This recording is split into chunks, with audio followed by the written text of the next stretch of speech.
Hello ladies and gentlemen, welcome to Randall Reviews. In this episode we are taking a look at this, which is the Doctor Who Spin and Fly TARDIS electronic vehicle, and here it is in the packaging. Up here you get the BBC and Doctor Who logo, a warning label below that says choking hazard, small parts and balls not for children under 3 years. Again below that you get takeoff and landing light and sound effects, and a picture of the TARDIS with orange waves wrapped around it to give the impression as if it is flying. You also get the vorpy vorp vorp sound effect that the TARDIS emits either when flying or dematerializing. You also get a picture of the toy itself above its flight creel with orange arrows wrapping around it, again giving an impression as if it is flying. Spinning flight action is written in orange below that, and in fine print says one in flight cradle. Down here you get Spin and Fly TARDIS electronic vehicle. It is for 5 years and up, and there's the little character options logo.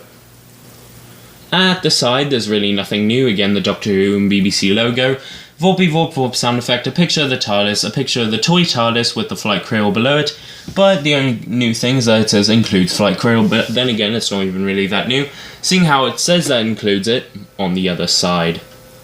Now, on the back of a toy, I always find the most information about it, and this is no exception. Again, the BBC Doctor Who logo, Spin and Fly TARDIS electronic vehicle written next to it, but here you get the Season 7B TARDIS right there, and it says that includes the TARDIS interior, and I love that.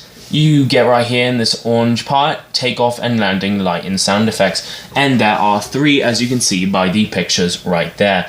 The first is takeoff, lift up TARDIS to hear the takeoff sound effects and activate the light. 2 is spinning and flying, clip TARDIS onto clear flight cradle to make it spin and fly, and 3 is landing, place TARDIS down for landing sound and light. There is a little scan me thingamadoob right there for more Doctor Who fun, and there is the Underground Toys little sticker. Man, again, nothing new on the side. BBC Doctor Who logo, takeoff, landing light and sound effects, picture of the TARDIS interior, but it does say opens to reveal the inside of the TARDIS. Up at the roof of the toy, again BBC Doctor Who logo, Spin and Fly TARDIS electronic vehicle, but up here in this pink bar, it says www.character-online.co.uk. You also get right here authentic light and sound effects, so that must mean it's true. The display window of the toy starts off right here and goes all the way up to the top, giving you a great view at the toy from the front doors to the top lantern, which I do love. But that's enough about packaging. Let's take a look at what the toy beholds. So here's the TARDIS out of its packaging along with its flight cradle. Let's take a look at the toy right here with its detail.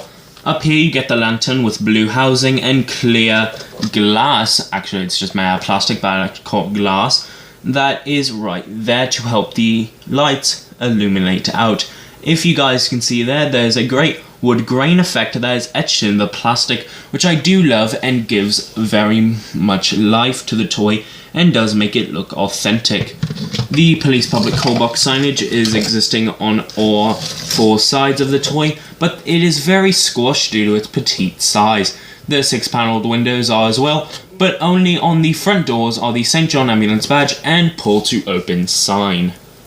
At the bottom of the box you get the white clip for the flight cradle, a switch for the activation, and a button to help activate the sound effects, which I do love because when placed on a flat surface that is hard, you can actually activate the light and sound effects because it pushes the button, which is an idea I do love. You also get some legal crap that's written all over there, but enough about that. Let's take a look at the flight cradle, which is really nothing really. It's just clear with a hole right here to make sure that the button can be activated on or off, if you please. I personally hate the flight cradle because it is very hard to get on. Well, it wasn't there because it was very easy, obviously, but normally it is because the clip does spin around and can get hard. You also lift the TARDIS a few inches off the ground, but here's why I have my biggest problem with the toy. When you spin it, it seems as if the Doctor had a few cold ones before deciding to pilot the TARDIS. I'm serious, this thing warbled around a lot. Seriously, I'm expecting a bobblehead to have come with this thing. I'm wishing that maybe in a re-release of this toy, the flight cradle will not be included, or it can be more securely in place with the TARDIS itself. To activate the light and sound effects, flick the little switch on, which will illuminate the lights. The first sound effect to be lit up, because the button is not being held on a flat surface, will be the takeoff sound effect.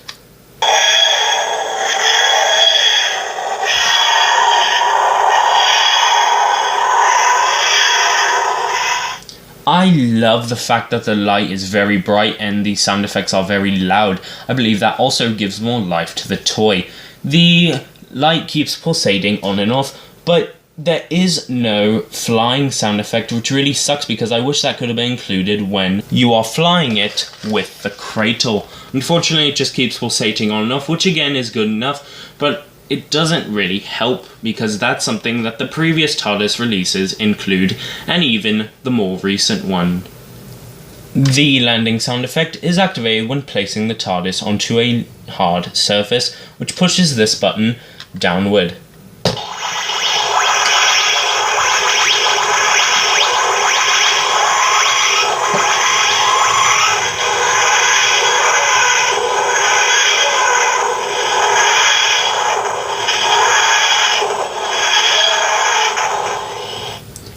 Again, the light effects are very bright and the sound effects are very loud, which I do love. The light at the top will stay illuminated just like it does in this show, and will stay like that for around 3 minutes until eventually shutting off to conserve power. Now, with previous releases, opening the doors would allow you to shut off the light and sound effects, or mainly the sound effects, but as you can see, that's not the case. Since I've opened the doors, let's take a look at the interior. The interior is the backdrop of the TARDIS console room used in Series 7B by Matt Smith in his final era.